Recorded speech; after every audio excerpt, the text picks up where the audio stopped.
Terence Crawford, Canelo Alvarez are apparently in talks for a rematch in 2026, and my only question is why? Why? Outside of a massive payday, the first fight wasn't necessarily a competitive fight, and if they do it again, I think it's going to be less competitive. I don't think this is going to go very well for one Saul Canelo. Even though he was completely destroyed in September, Canelo Alvarez refuses to face truth. He has been very loud and sure about wanting Terence Crawford back. He thinks that a healthy arm will make a big difference in history, but experts are yelling for him to give up. The message is clear.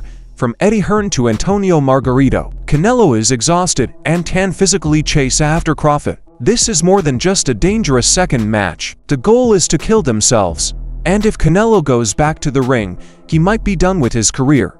Well, it looks like it's the end of an era. Canelo Alvarez spoke about his retirement plans and has confirmed that the end is near and that his time inside the ring is coming to an end relatively soon. Canelo Alvarez said that he is now in the stage wherein he's also thinking a lot about how he wants to focus as well as enjoy the fruits of his labor, not just for himself but for his family as well. The Mexican fighter who made his professional boxing debut at the age of 15 years old and has been professionally fighting for almost 20 years now said the following, and I quote, "From the age of 28 to 29, this is the age where I have felt best. I've always said that at 37 years old is a good age to enjoy what I have done with my family, other things in my career, and that's what I say. But I said I would debut at 18 and I did it at 15.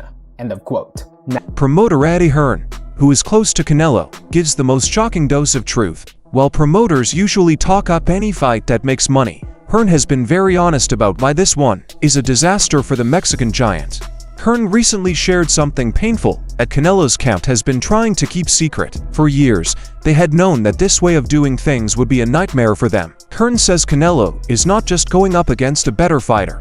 He's having a hard time with his artistic weakness. Hearn said that Canelo's team knew all about Crawford's ability to move sideways and switch hitting, which would take away his power.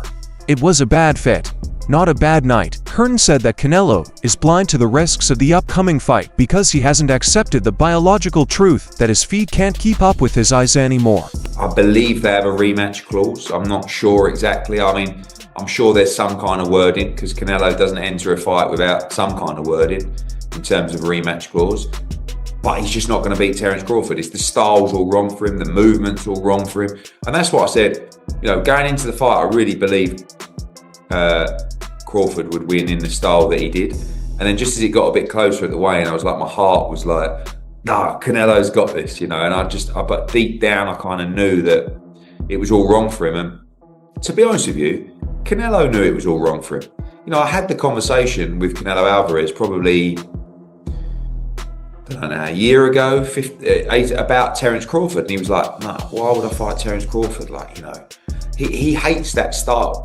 And when he fought Charlo, I remember him being really disappointed that Charlo just moved and moved and moved. And that's why he ended up fighting Munguia and Berlanga, because they're guys that wouldn't do that and they'd stand in front of him. And that suits him down to the ground.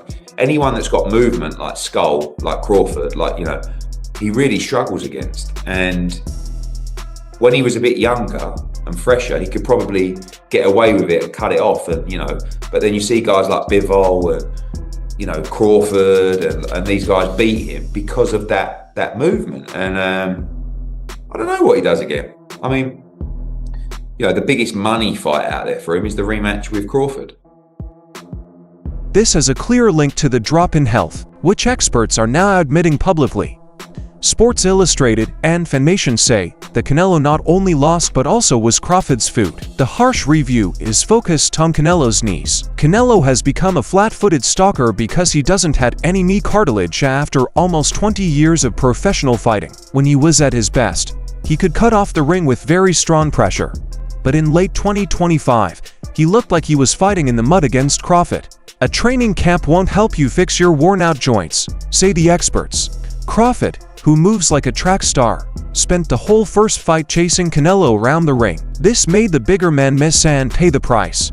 The agreement is a very scary easy thing to agree on. Canelo just can't move fast enough to land the one punch he needs to win. I mean, is it dangerous to Canelo's legacy to lose to the best of this era and the best of the era previously? I don't know. Like, did Canelo ever have an era where he was the best in the world? Maybe that's the question he's still trying to answer himself, and why he would want this rematch with Crawford. But when I see this news coming out of him wanting the rematch, having the elbow surgery, maybe in his mind going, okay, my elbow wasn't fresh, I wasn't able to turn my shots over, so that's why I can win this rematch. I like the competitive nature of it. I don't like the fight for him. I think the matchup's all wrong for Canelo. I think this style of fight, in terms of what Terence Crawford does well, is counterpunching off the front and back foot, his ability to go from range with his jab, be inside with it too, protect himself, catch counter with punches. He's got just a different timing than Canelo really has on his punches, and then you pair it with the volume that Terence Crawford can throw, and his feet, and his angles. This is the bad matchup for Canelo. We've seen it already, and I just don't know if the rematch goes any differently. I think Terence Crawford would have Canelo in real trouble the second time around. And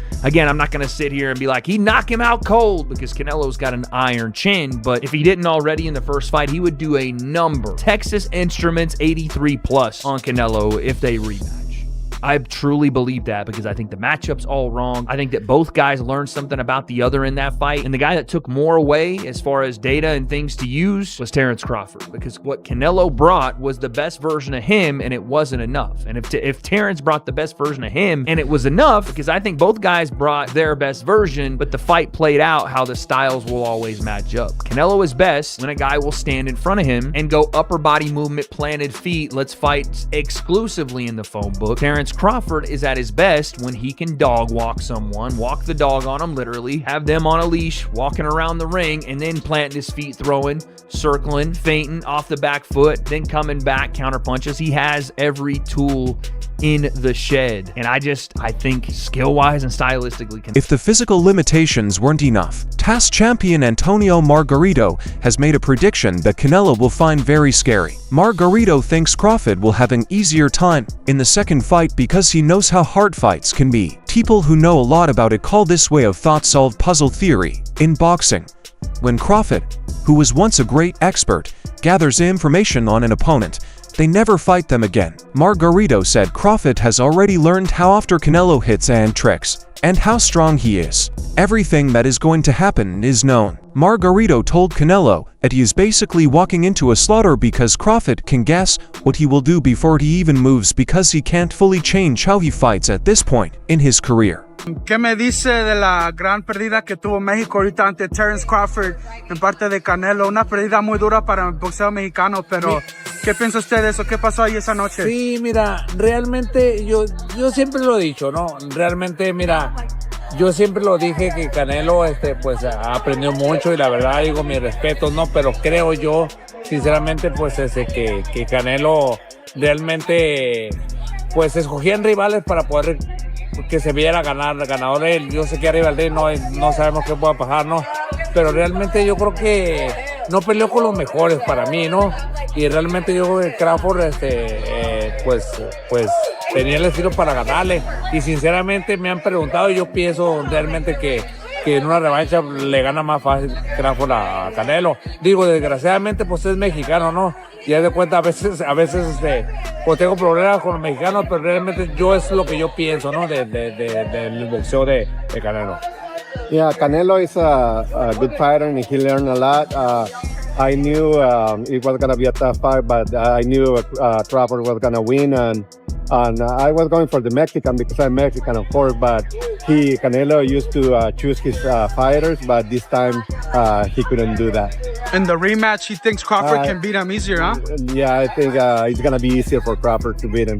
But the warnings aren't just about technology issues. They are getting too personal, and that's risky. Brian Bomack McIntyre, Crawford's head trainer, has made the fight between the two groups even worse. It's not just that Bomack wants Canelo to stay away. He is making threats. After the first fight, someone recorded Bomack saying, "For all that stuff, if you cross the line again..." I felt like I was in control.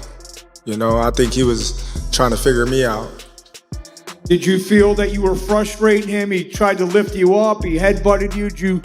Were you sensed? People hate him because they think he wasn't respected, both before the fight started and after the bell. During talks, Crawford's side thinks Canelo tried to bully them and is now trying to make the outcome seem less important. When a coach like Bomac gets this close, the plan changes from winning to punishment. The message is clear. In a repeat, Crawford won't just try to outbox Canelo. To make a point to his fans, he'll try to hurt him. You know, there was this big blow-up thing, like, I was scared of him. And that's why I like, man, I ain't scared of shit. You know what I mean? Big blow-up thing. Yeah, because he was just like, you know what I mean? He said he didn't say it, you know, but they was saying in the Took back that personal. that, yeah, like, I'm scared of him. I'm like, scared of you? Like, me? Oh, man. So I'm like, when this bell ring, I'm coming right at him. Coming right at him, you know, and just let him know that I'm gonna be here all night. I ain't going nowhere. Talk me through the fight.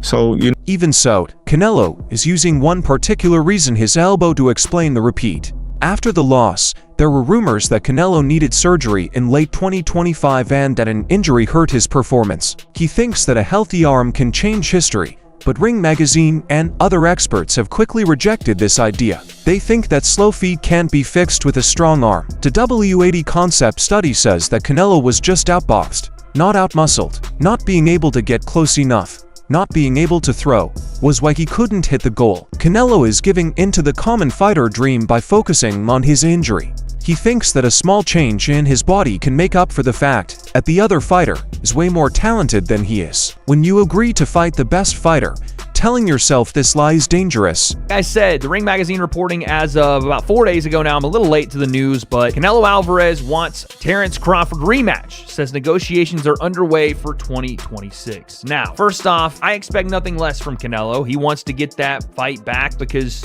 well, number one, it's a somewhat advantageous matchup at 168 for him, and there's not many other matchups at 168 for Canelo right now that offer him any sort of advantages. Imagine you try to put him in there with the Hamza Shiraz or someone with a bigger frame, longer, taller. I mean, even David Benavidez, before he went and knocked out and absolutely smoked Anthony Yarde, was saying, you know, I'm still entertaining the potential of a Canelo fight. There's not many other people at 168. I mean, maybe if you did Chris Eubank Jr., but after he loses to Conor Benn, what does that fight really even mean? Canelo says, I want my run back. I want my get back, but I gotta be honest, I don't know how this goes well for Canelo in a rematch. Honestly, you look at the first fight, and the things that plagued Canelo were essentially the things that plague him against most boxers. His flat feet, his lack of movement, his lack of volume. He couldn't get to Terence. He was overextending. He was getting caught with counter shots as he overextended. The big shown around, memed, and replayed moment of the fight is Canelo trying to throw a hook and a right hand, and Terence Crawford slipping on the outside and banging the left hand counter behind it. Canelo was beaten to the punch from distance. He was beaten in exchanges, and even in points in the fight, he was beaten inside. It is more dangerous to have this false belief about Crawford because of his present mental state. Terence Crawford is very angry. Instead of praise for moving up to weight classes and changing the sport, he's getting excuses. He's heard that Canelo is past his prime, old, or hurt. In recent Fight Hub TV appearances, Crawford reacted to these storylines, looking upset that people are doubting how great he is. He has openly spoken out about Canelo, saying that he is stronger and that the size difference between them isn't real. When Crawford is upset, motivated, and thinks his reputation is being disrespected, he is most dangerous. He wants to show that the first win wasn't just a lucky break or because Canelo was older, so he might take chances that aren't reasonable in the sequel to Shut Up the Doubters. To be honest, when I set my sights on doing something and I know what I'm capable of, it's not like a surprise to me. It's a surprise to y'all because y'all didn't believe me, you know, but for me, I knew I could do it, and I believed that I could do it. I just needed the opportunity. Terence, when did you know that you were going to beat him? Over here on your left. When he signed the contract. He seemed to focus mostly on body punches, and you were hitting him in the head a lot. Was it your reach that gave you the advantage?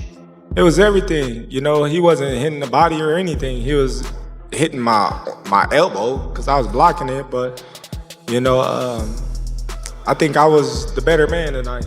What was that moment where you were pushed aside by the ring and they suspended they called the timeout for a second? and then started the fight again in the middle. I think it was the seventh inning. Well, I got headbutted. I got cut. I gotta go get stitches. You didn't see it? No. Oh, yeah. He headbutted me. So I gotta go get. Finally, a boxing great may be making the biggest mistake of his life. It's clear that a lot of money would be made from a repeat in 2026, but Canelo's career could be ruined because of it. Experts have made it clear. The style matchup is out of reach. The bodily damage can't be a none. And the enemy is just getting smarter. Canelo Alvarez has always beaten the odds in his career. But this time, the odds are impossible against him. Fans need to decide if they are seeing a brave fighter looking for forgiveness or a stubborn leader being taken to the guillotine for one last big payday. Showbiz, a YouTuber, recently shared his feelings on the rematch. We all know Terrence Crawford whooped that man's ass 11 rounds to 1 in reality, all right? But if you count, punches, landed or copied by, statistically, technically, it was a closer fight, okay? Now, Saul Canelo Alvarez also, last time you saw him, he's, nursing and recovering from an elbow surgery, which he had an elbow injury going into the fight. So, you start thinking about stuff like that. I'm talking about if you Canelo, why would you say, let's go ahead with the rematch. I think I got a shot. All right. Being a competitor for one. All right. And number two, the fight was closer technically than you thought because you were in there. And in there, you felt like you were getting your ass whipped.